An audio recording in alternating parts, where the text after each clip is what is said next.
Okay, so like I was saying, the first step then is to do your gesture drawing on the image that you've chosen, and then to copy that gesture drawing onto a piece of paper. Now I'm using my sketchbook because this is a mixed media paper. It gives me a little bit more leeway. I've already copied my gesture drawing down here.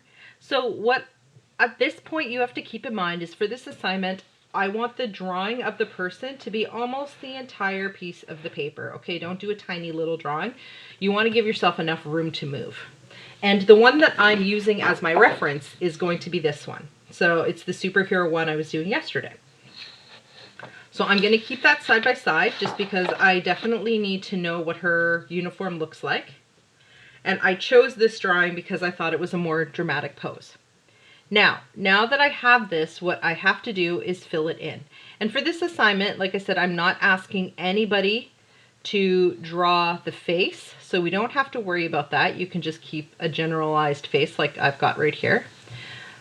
So you just use your gestures as a guide. Okay, so I blocked in over here that this was her chest. This is obviously her shoulder. So then you can always, like, I highly recommend you're looking at the picture as you're doing this. I'm only not looking at the picture because I need my screen for this. Also, I have a fairly, at this point, a good idea of how the body works, so I don't really need as much reference. Okay, so the good part about the gestures is that it does allow you the ability to follow the lines. It's almost like a connect the dots scenario.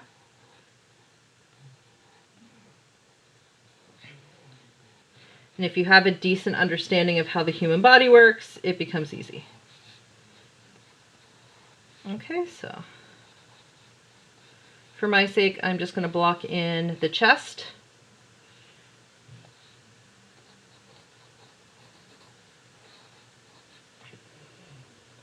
Okay, so if you look, that is the basic gesture drawing. So that is, in my opinion, the reference picture that I was looking at. That is the kind of skeleton of the drawing that I'm going to do now. So I want to have the design next to me the entire time. The reason for this is I'm constantly going to be referencing this design over and over. I want to make sure that I'm as accurate as possible with this. Okay, I don't need to erase my pencil marks yet because, you know, I'm going to wait till I do the final inking. And so I can reposition the body if I ever need to. So the first part that I'm going to do is I'm going to ensure that the chest is in there properly because my design here, or my character is obviously female. I want to make sure that I get the chest in there so that it doesn't look strange. You always have to make sure that things are placed properly before you start. You don't want to try and fix it after you've done all your designs. Otherwise, it can be an honest to God pain in the butt because you've already put everything down.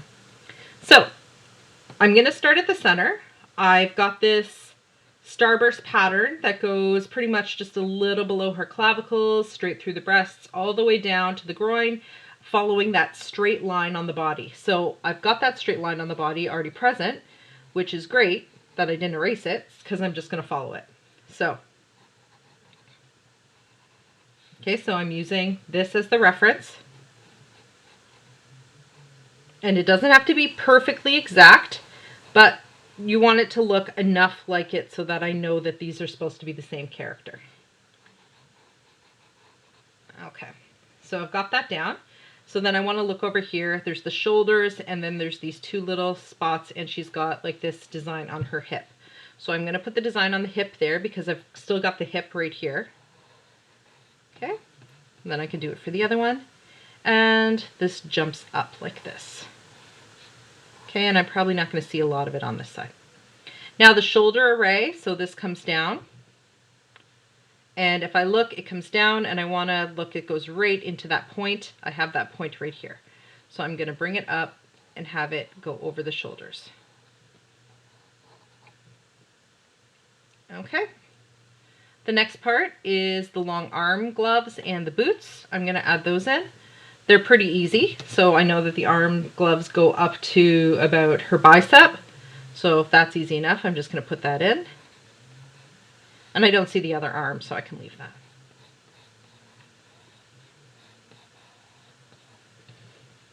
Okay, same thing for the boots. The boots here are below the knee, so I'm going to go below the knee.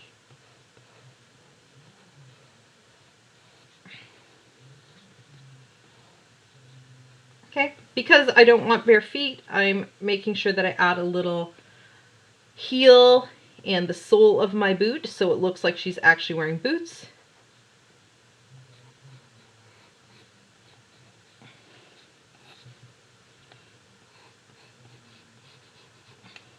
Okay, now the next part is just adjustments. So that means I look at my original, and at this part I'm just going to start adding things and taking things away that I may have messed up. Okay, so I haven't done the cape yet. I haven't forgotten about it. I'm just going to do all of the elements of the body first, and then the cape is going to come on last. Okay, so just making sure that everything that I need on here is on here, that it looks like it's correct, that no part of her body looks really weird or in the wrong position. Okay, so now is the final part with the cape. This is where it gets a little difficult because of this tilt of the head. I know that I have this kind of hood on her, so I know that it goes over her shoulders, so I'm going to do that. Okay, and I know that it tilts over her head. The idea is this would be a hood, so I can pull that down like this and make a hood. Okay. It's not really going to show a lot on this side because her neck is so exposed. Now, here's the interesting part. So I know that gravity still works in my world. So the cape here is straight over. That means that it's not moving in any direction. Here it would just hang. So what I want to do is pull it over her shoulder, right? So I know that it's going over her shoulder. It's not going here. And I'm going to hang it behind her body.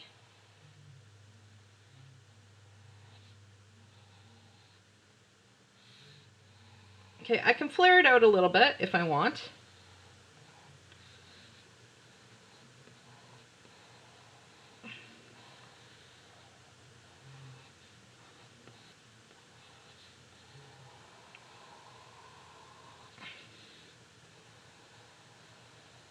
But the idea is I want it to hang behind her body.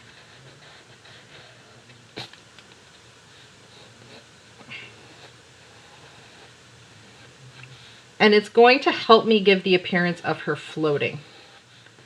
Okay, because the cape is, there we go. Okay.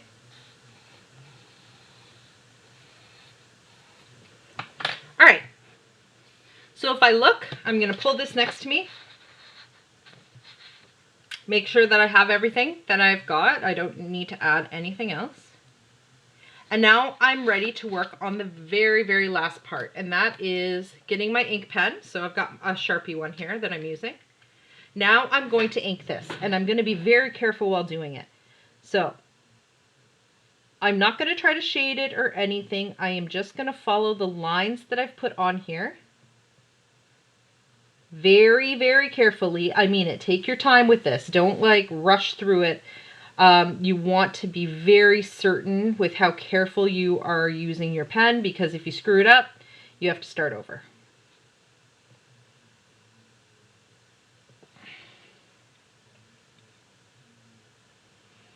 Okay, and like I said yesterday, pay special attention to the way fabric folds. If you're ever confused or you're not quite sure how it folds, you can do the same thing with the Google search that you did with this pose. If you say like, you know, guy in plaid shirt, like yesterday when we were looking and I was showing you how to do that, you can always add that, and like the Google search should come up with something similar. So for this one, I could say like person in cape. It should show at least a little bit how the cape would fall. So it's a good reference point. Most of my drawing, like I do a lot, most of my drawing in professionally is comic books, but I use a lot of real references because I don't always know the way things are going to fall on the body. And I want to make it as realistic as possible. Even if it is a comic, there's no reason that a comic can't have a realistic way about it. Like, there's no reason I shouldn't reference real points.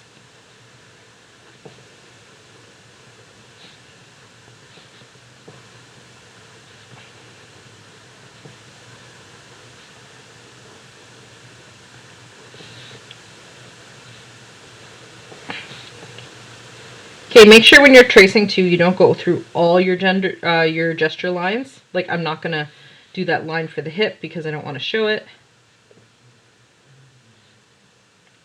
My boots are going to sit on top. Right here is going to be a little bit of runch because boots have a little extra material so that your foot can actually move. Like I said, there's going to be a heel because shoes have heels for the most part.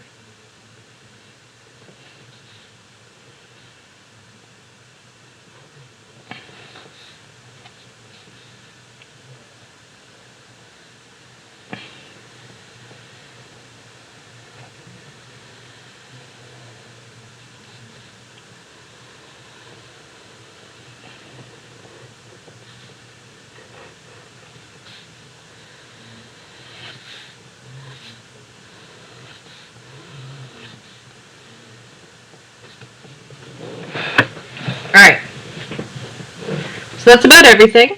The hands will also be very difficult. The easiest way to do hands is what I'm doing right now. Put them in a fist and then do lines. That way you don't actually have to do the fingers. If you want to do an actual hand, you should always use a reference point. Okay. I'm just blowing on this so that the ink dries pretty quickly. Now that I've outlined it, I'm going to erase all the pencil lines. This makes, like I said yesterday, coloring a whole lot easier because you're not pushing graphite around underneath your color.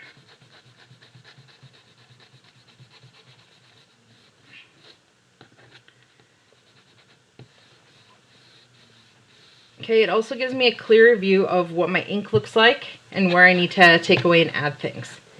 So, this again, basic ink drawing. I'm going to look for stuff. So I went over here. So sometimes what I do is I actually use the shading with the ink to fix some of the mistakes I've made. Mistakes in art are probably the best thing that you can do. Mistakes help you learn how to deal with it. In most things with art is not really good for people in terms of, like, if you make a mistake, if you have a breakdown. Generally, art thrives on failure. So it's easier as artists to do it again and again and again and make a mistake and have to correct it. That's how you make a good artist. Mistakes and forcing that person to work through the mistake rather than throw the entire drawing away. Now, don't get me wrong, sometimes a mistake is so bad you're just like, screw it, I'm starting over again. But for the most part, you should be able to work through it. Okay, so if you're looking here, what I'm doing is adding just basic shading in the curves. So obviously in the curve of her back, I'm going to make my sun coming from here. So my light is coming this way, which means everything on this side will be just a little bit shadowed. Okay, you can also use the ink pen. So right now this is hatching, meaning I'm only using one line. My character, if I wanted to add hair, this is where I would do it. I'm not sure if I want to add hair on her. I kind of like the bald look. But if I did want to add hair, this is the point. I would have to, like, make it fall down that way. But right now I'm preferring the whole, like, bold thing. I think it's working.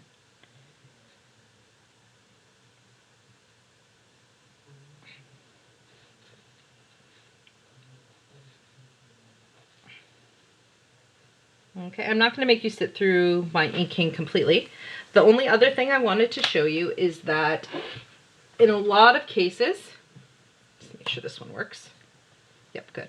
All right, so what I was talking about before, dark lines push things forward, like light lines make them go back. So what I want to do here is I want to push her forward. So I'm going to do a dark line, outline, just around this part of her body.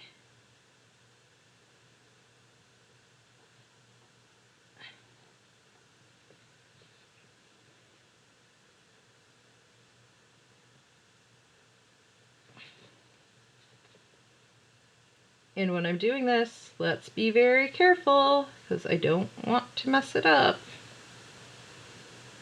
There are some illustrators like Alphonse Mucha, who's one of my favorite illustrators, and he would outline all of his figures in this dark line. It really helps them move forward, and it gives it a very comic-y look. I use it because I just like the way it looks. I like the way it pops the figure forward, and I use it sparingly. Okay, and I'm doing it on this boot because this leg is over the other leg. Go.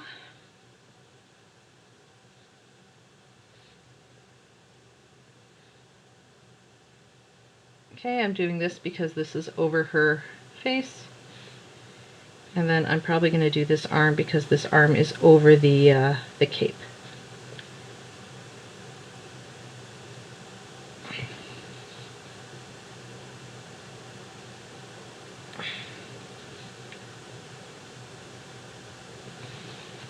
Alright. So if you look, that is the basis of the inking. Now at this point, I'm just going to take my ink pen. In this case I had black boots, so I'm probably going to ink those in. I'm just going to add details. I might want to add a couple lines here to show the shadow that's hitting the cape. Essentially, the way you do this is you pick a direction the light's coming from. So again, for me, the light's coming from up here, so her face is in the light. And then you just kind of add light shadow to the other side. You don't have to do a lot of this. If you were in, actually like the grade 10 course, I make you do this a lot. And if you're in the grade 11M, you do this a lot as well. But because you guys are 3.0, you're not going to have to do this a lot. You just kind of add a little bit of dark line to the areas where you think it's going to be a little bit more shadow. Okay, so I'm going to stop at this point. Stop recording anyway. This is where you should be. This is where I'd like you to be, at least by the end of the day. So you've got your figure on your paper. You've got their decorations or their outfit that you've got the reference here. And then after that, you've got your gesture down and you've inked it to your satisfaction. So that is the point that I'm hoping you will get to by the end of the day. I will come on later to do the coloring tutorial and to show you how to color various skin tones. But again, we have tomorrow to work on this as well.